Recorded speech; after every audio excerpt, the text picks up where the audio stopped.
During your time, there was a journalist who was abducted and tortured, Matiullah Jan. During your time, Abzar Alam was shot. It was during your time, Nusrat Javed, another journalist who criticized you, had to leave her job. Salim Sapi had to leave the job. So, while you do talk about press freedom when you are out of the government, when you were in the government, you were yourself curbed on press freedom. So there's a pattern that while you are in government, you do something else. When you are outside the government, you do like to appeal to a populist agenda. Thank you.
Hello, Mr. Khan. Thank you very much for joining us here today.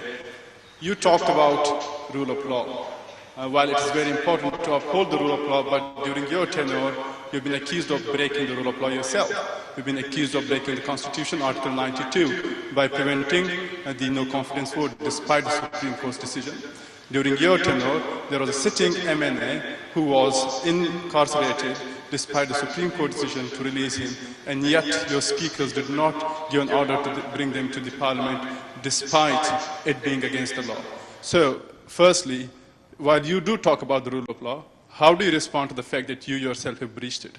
Secondly, and very quickly I'll ask, you talked about press freedom. During your time, there was a journalist who was abducted and tortured, Matiullah Jan. During your time, Abzar Alam was shot. It was during your time, Nusrat Javed, another journalist who criticized you, had to leave her job.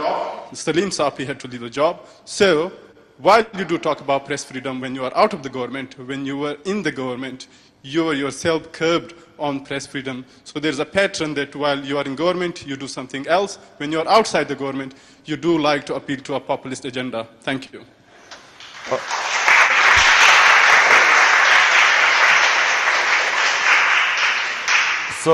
So can you, let's start first by Matiullah Jan. We found out Matiullah Jan had been picked up night before. The first thing we did was in the morning when we found out he was released. We found out that he had been picked up by the security agencies because he had said something against them. My government immediately had him released. The other guy who was shot had actually nothing to do with freedom of media. It was a personal dispute which we investigated and found out. There was no journalist that where my government clamped down upon. There was not one journalist. These incidents, there was maybe one other incident that had to do with the security forces. And let me explain. Why were the security forces used to this?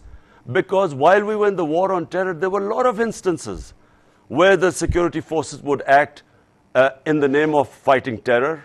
And this was not just in the case in Pakistan. If you look at the US with Guantanamo Bay, fighting terrorism, always they used to take more liberties. So remember, my government had nothing to hide. So there was nothing. And now you talk about an MNA. Which MNA are you talking about? No MNA had anything to do with where our government had him incarcerated. And what law are you talking about which I had broken? When my government, when it came to this no confidence motion, we just announced elections. We had this option. It was in the Constitution. It went into the Supreme Court. We had a right. It wasn't against the law.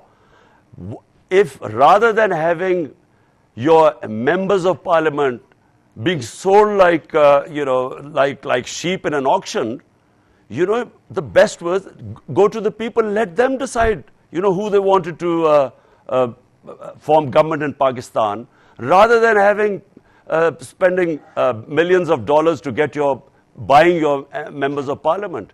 So what was wrong with asking for elections?